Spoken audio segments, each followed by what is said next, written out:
Algebra of continuous functions. Suppose f and g be two real functions continuous at a real number c, then we have f plus g is continuous at x is equal to c, f minus g is continuous at x is equal to c, f multiplied by g is continuous at x is equal to z, and f divided by g is also continuous at x is equal to c, provided g of c is not equal to 0. Continuity. Let us learn the concept of continuity with the help of two examples. Consider the function f of x is equal to 1 for all the x values less than or equal to 0 and f of x is equal to 2 for x greater than 0. From the definition, it is clear that the function f of x is defined at every point of the real line. Now, let us sketch the graph of the given function. For all the x values less than 0, the graph of the given function is a straight line parallel to x-axis at a distance of 1 unit from the origin. And when x is equal to 0, f of x is equal to 1. For all the x values greater than 0, the graph is a straight line parallel to x-axis at a distance of 2 units from the origin. From the graph, we can observe that at the points near and to the left of 0, that is, at points like minus 0.1, minus 0.01, minus 0.001, etc., the value of the function is 1. Similarly, at the points near to the right of 0, that is, at points like 0.1, 0.01, 0.001, etc., the value of the function is 2. That is, the left hand limit of the function f at 0 is 1 and the right hand limit of the function f at 0 is 2 and the value of the function at 0 is 1. We observe that the left and right hand limits do not coincide and the value of the function at x is equal to 0 coincides with the left hand limit. Without lifting pen from the plane of the paper, we cannot draw the graph of this function. That is, we need to lift the pen when we come to 0 from left. We can say the given function is not continuous at x is equal to 0.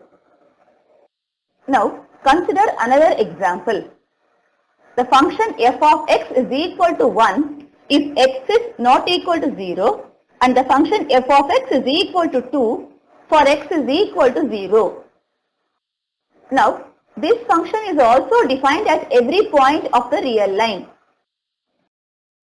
Left and the right hand limits at x is equal to 0 are both equal to 1, but the value of the function at x is equal to 0 equals to 2, which does not coincide with the common value of the left and right hand limits.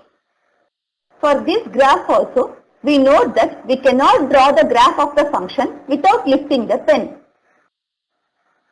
This is another example of a function being not continuous at x is equal to 0.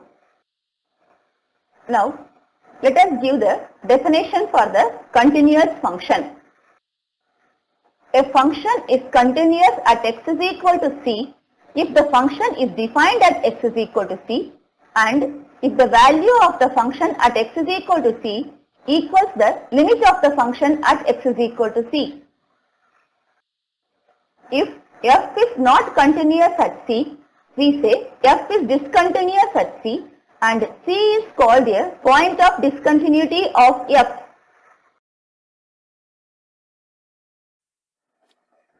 Now, let us discuss about the continuity of the functions with some more examples. Consider the function f of x is equal to 2x plus 3. Let us check the continuity of this function at x is equals to 1. We note that the function is defined at the given point x is equals to 1 and its value is 5. Now, limit of the function at x is equals to 1 is limit x turns to 1 f of x, which is equal to limit x turns to 1 2x plus 3, which is equal to 2 times 1 plus 3, which is equal to 5. So, we observe that the function is defined at x is equals to 1 and the value of the function is equals the limit of the function at x is equals to 1. Therefore, the given function is continuous at x is equals to 1. Consider another function f of x is equal to x cube plus 3 if x is not equal to 0 and f of x is equal to 1 if x is equal to 0. Let us discuss this function continuity at x is equal to 0. The function is defined at x is equal to 0 and its value at x is equal to 0 is 1. When x is not equal to 0, the function is given by a polynomial. That is, limit x turns to 0 f of x is equal to limit x turns to 0 x cube plus 3 and that value is equal to 3. We observe that the limit of f at x is equal to 0 does not coincide with value of f of x at x is equal to 0. Therefore, the function is not continuous. Discuss the continuity of the function defined by f of x is equal to x plus 2 if x is less than 0 and minus x plus 2 if x is greater than 0. Let us first sketch the graph of the given function. For x is less than 0, the graph of the function is x plus 2 and for x is greater than 0, that is for all the values of x which are positive, the graph of the function is minus x plus 2. We note that the graph of the function cannot be drawn without lifting the pen from the plane of paper. Therefore, the function is not continuous at x is equal to 0. But the function is not defined at x is equal to 0. That is, the function is continuous for all the defined values of x. Derivatives of some standard functions. Derivative of the function x raised to the power n is n multiplied by x to the power n minus 1. Derivative of the trigonometric function sin x is cos x and cos x is negative of sin x and differentiation of tan x is secant square x and derivative of cot x is minus cosecant square x. Derivatives of composite functions. Consider the function f of x is equal to 2x minus 1 whole to the power 3. To find the derivative of this function, we first expand 2x minus 1 whole cube with the help of algebraic identity a minus b whole cube. Therefore, we get 2x minus 1 whole cube is equal to 8x to the power 3 minus 12x square plus 6x minus 1. We can find the derivative of this polynomial function with the help of the derivative of standard function x to the power n and the algebra of derivatives. Differentiation of f of x plus g of x is equals to differentiation of f of x plus differentiation of g of x. So, we get differentiation of 2x minus 1 whole cube is equal to differentiation of 8x cube minus 12x square plus 6x minus 1 which is equal to 24x to the power 2 minus 24x plus 6. This can be also written as 6 times 2x minus 1 whole power 2.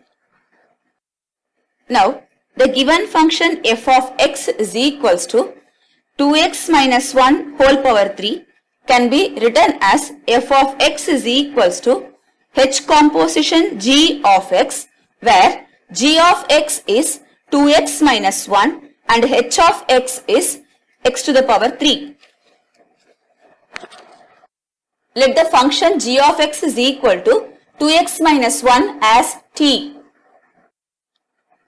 Now, f of x is equal to h composition g of x which is equal to h of g of x, but g of x we assumed as t, therefore h of g of x is equal to h of t which is equal to t cube since h of x is x cube.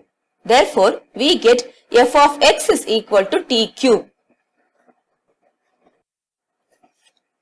We already found the differentiation of 2x minus 1 whole cube as 6 times 2x minus 1 whole square.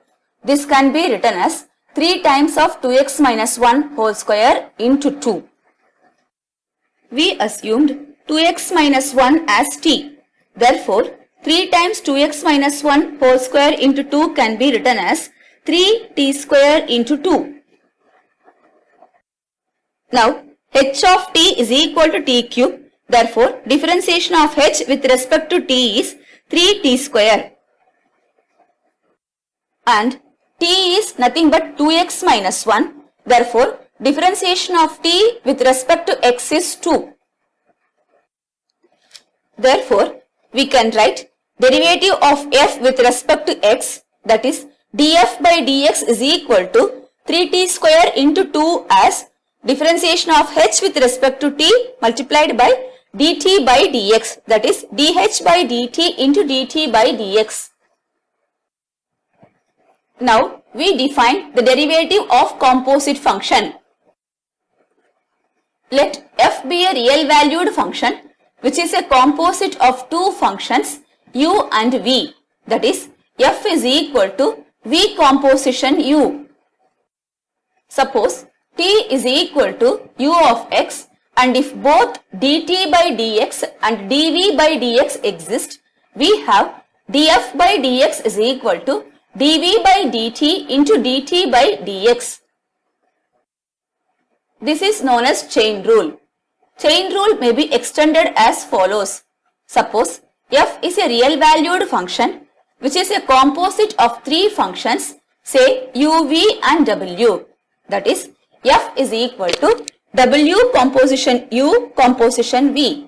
If t is equal to v of x and s is equal to u of t, then df by dx is equal to differentiation of w composition u by dt into dt by dx, which is equal to dw by ds into ds by dt into dt by dx, provided all the derivatives in the statement exist.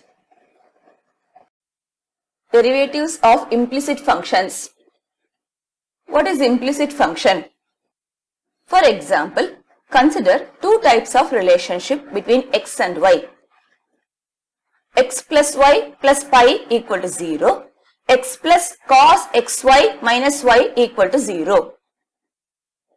In the first case, that is, for x plus y plus pi equal to 0, it is easy to find out the y value. That is, y is equals to minus x minus pi. But in the second case, it is not possible to solve for y, even though y is depending on x. When a relationship between x and y is expressed in a way that it is easy to solve for y and write y is equal to f of x, we say that y is given as an explicit function of x. When we are not able to solve for y from the given relation between x and y, then y is implicit function of x. The second example what we considered is an implicit function. Now, let us differentiate both the examples what we have taken. For the first example, x plus y plus pi is equal to 0. We are able to solve for y, that is, y is equal to minus x minus pi. Now, differentiating y with respect to x, that is, dy by dx is equal to differentiation of negative of x with respect to x is minus 1 and differentiation of pi is constant, that is 0. The same example can be solved without solving for y.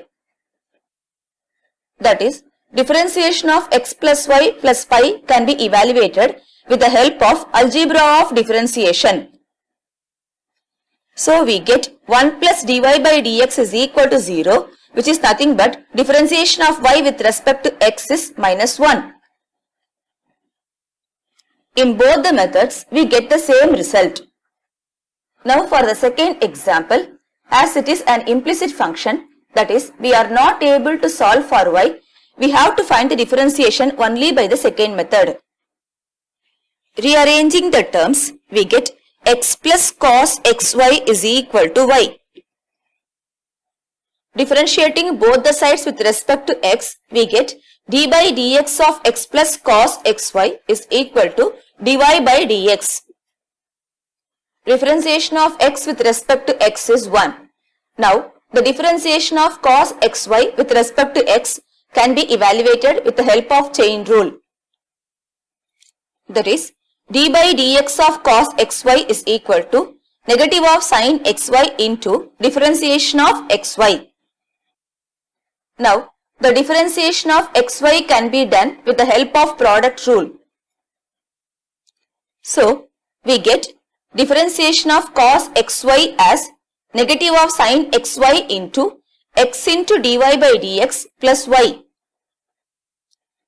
Substituting the corresponding values in d by dx of x plus cos xy is equal to dy by dx, we get 1 minus sin xy of x into dy by dx plus y is equal to dy by dx. Now, regrouping and arranging the terms, we get dy by dx as 1 minus y into sin of xy divided by 1 plus x into sin of xy. Second order derivative. Let y is equal to f of x. Then dy by dx is equal to f dash of x. If f dash of x is differentiable, we may differentiate dy by dx is equal to f dash of x with respect to x.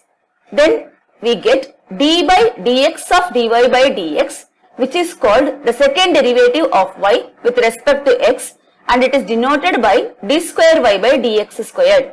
The second derivative of f of x is denoted by f double dash of x. Let y is equal to 5x cube minus cot x.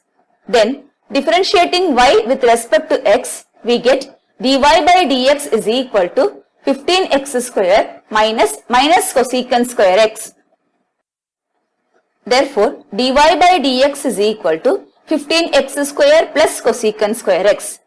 Now, differentiating this equation again with respect to x, we get d by dx of dy by dx, which is nothing but d square y by dx square is equal to 30x minus 2 cosecant square x into cot x. Exponential and logarithmic functions. Consider the graphs of the function y is equals to f1 of x is equal to x and y is equals to f2 of x is equal to x square, y is equal to f3 of x which is equal to x cube, and y is equal to f4 of x is equals to x raised to the power 4. One can easily observe that the curves get steeper as the power of x increases. Steeper the curve, faster is the rate of growth. That is, for a fixed increment in the value of x, where x is always greater than 1, the increment in the value of y is equal to fn of x increases as n increases for n is equal to 1, 2, 3, 4. That is, the graph of y is equals to fn of x leans more towards the y-axis as n increases. For example, consider f10 of x is equal to x to the power 10 and f15 of x is equal to x raised to the power 15. If x increases from 1 to 2, f10 increases from 1 to 2 to the power of 10, whereas f15 increases from 1 to 2 to the power of 15. Thus, for the same increment in x, f15 grow faster than f10. We can understand that the growth of the polynomial function is dependent on the degree of the polynomial function. Higher the degree, greater is the growth. There are functions which can grow faster than any of the polynomial functions. For example, we can prove that 10 raised to the power x grows faster than f100 of x, which is equal to x to the power 100. For larger values of x, like x is equal to 10 raised to the power of 3, note that f100 of x is equals to 10 to the power of 3 whole to the power 100, which is nothing but 10 raised to the power of 300. Whereas for the function f of x is equal to 10 to the power of x, we substitute x is equal to 10 to the power of 3. We get f of 10 to the power 3 is equal to 10 raised to the power 10 power 3, which is equal to 10 to the power of 1000. It is clear that 10 raised to the power 1000 is much greater than 10 raised to the power 300. That is, f of x is equal to 10 to the power x is greater than f 100 of x is equal to x raised to the power 100. We can easily prove that for all x greater than 10 raised to the power of 3, f of x is greater than f 100 of x. Definition: the exponential function with positive base b greater than 1 is a function y is equal to f of x is equal to b raised to the power of x. The graphs of y is equal to 10 raised to the power of x, y is equal to 2 raised to the power of x, 3 raised to the power of x and y is equal to 4 raised to the power of x are given. Note: domain of the exponential function is set of all real numbers. Range of the exponential function is the set of all positive real numbers. The point 0, 1 is always on the graph of the exponential function. Exponential function is ever increasing. That is, as we move from left to right, the graph rises above. For every large negative values of x, the exponential function is very close to 0. In other words, in the second quadrant, the graph approaches x-axis but never meets it. Exponential function with base 10 is called the common exponential function. Exponential with base e, that is y is equal to e to the power of x, is called natural exponential function. The value of e always lies between 2 and 3. Inverse of the exponential function exists and it is known as logarithmic function. Let b greater than 1 be a real number. Then we say logarithm of a to the base b is x if b raised to the power of x is equal to a. We know that 2 to the power 3 is equal to 8 and 2 power 3 is an exponential function. We can write this function in terms of logarithm as log a to the base 2 is equal to 3. Similarly, 10 raised to the power of 4 is equal to 10,000 is equivalent to saying log of 10,000 to the base 10 is equal to 4. By fixing a base b greater than 1, the function called logarithmic function is defined as log of base b such that the set of positive real numbers to real numbers, that is x to log x base b is equal to y if b raised to the power of y is equal to x. If the base b is equal to 10, we say it is common logarithms, and if the base b is equal to e, then we say it is natural logarithms. The graphs of the function y is equal to log x to the base 10, y is equal to log x to the base e, y is equal to log x to the base 2 are given. Some of the important observations about the logarithm function to any base b greater than 1. The domain of the log function is set of all positive real numbers. The range of log function is the set of all real numbers. The point 1, 0 is always on the graph of the log function. The log function is ever increasing.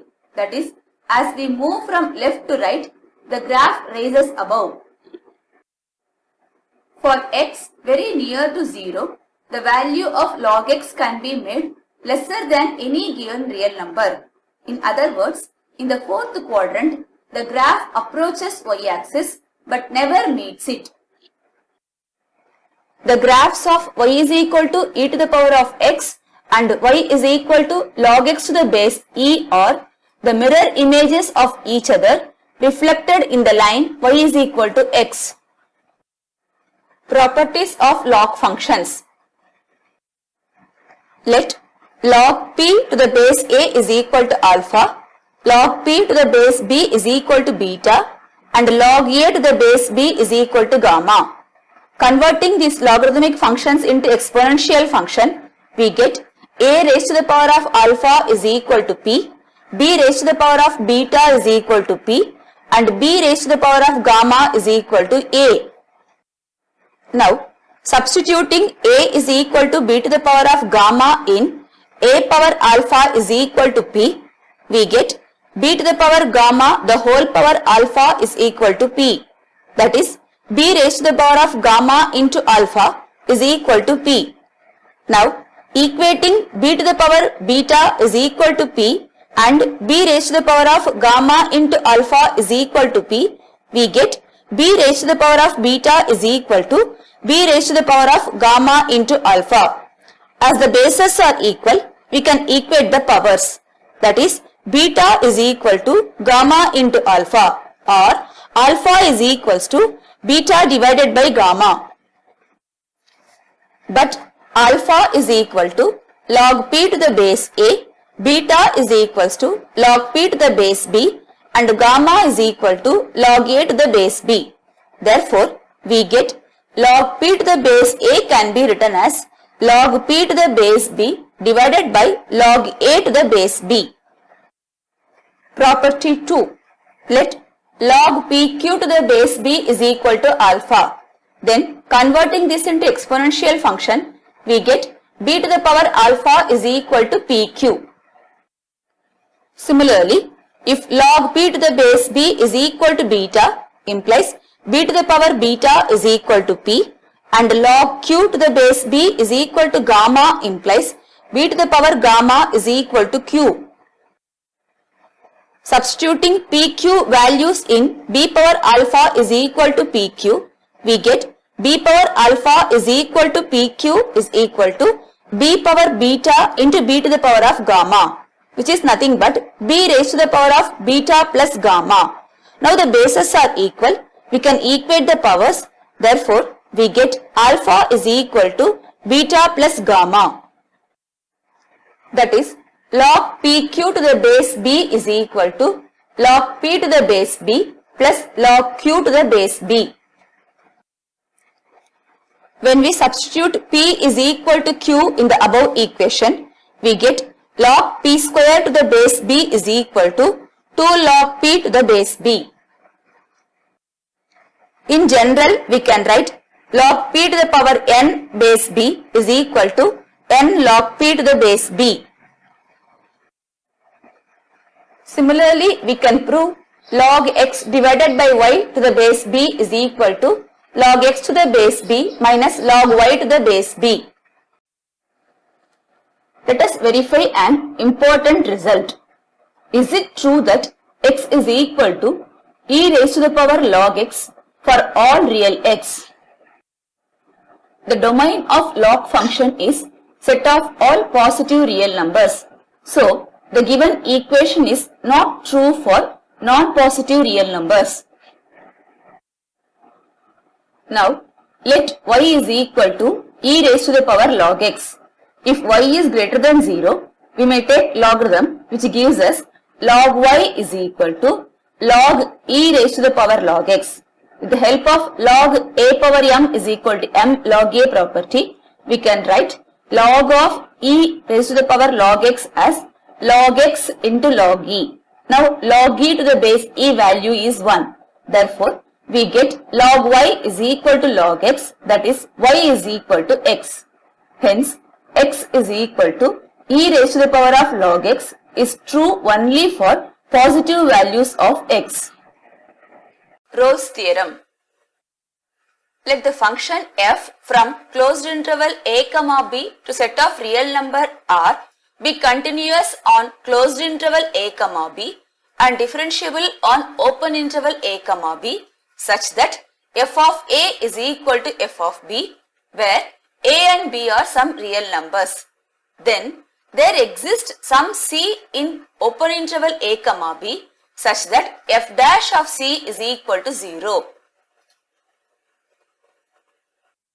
Geometrical interpretation of Rolle's theorem. The given graphs are few typical differentiable functions satisfying the hypothesis of Rolle's theorem. Let us observe these graphs closely.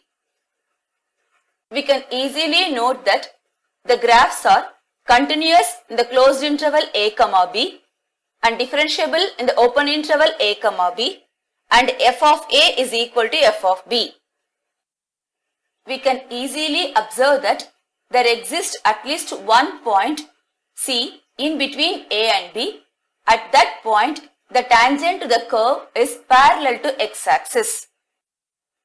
We know that the slope of the line parallel to x-axis is 0, and also that the slope of the tangent at any point on the graph y is equal to f of x is nothing but the derivative of f of x at that point, that is f dash of c.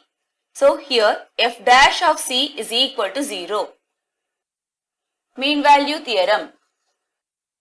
Let f be a function from closed interval a comma b to set of real numbers, be a continuous function on closed interval a comma b and differentiable on the open interval a comma b. Then there exists some c in open interval a comma b such that f dash of c is equal to f of b minus f of a divided by b minus a. Mean value theorem is an extension of Rolle's theorem. Now, the graph of the function y is equal to f of x is continuous in the closed interval a comma b and it is differentiable in the open interval a comma b. We can also notice that here f of a is not equal to f of b. From the graph, it is clear that f of b minus f of a by b minus a is the slope of the secant drawn between the points a comma f of a and b comma f of b. The tangent at a point C to the curve is parallel to the line joining the points a comma f of a and b comma f of b. Therefore, their slopes are equal.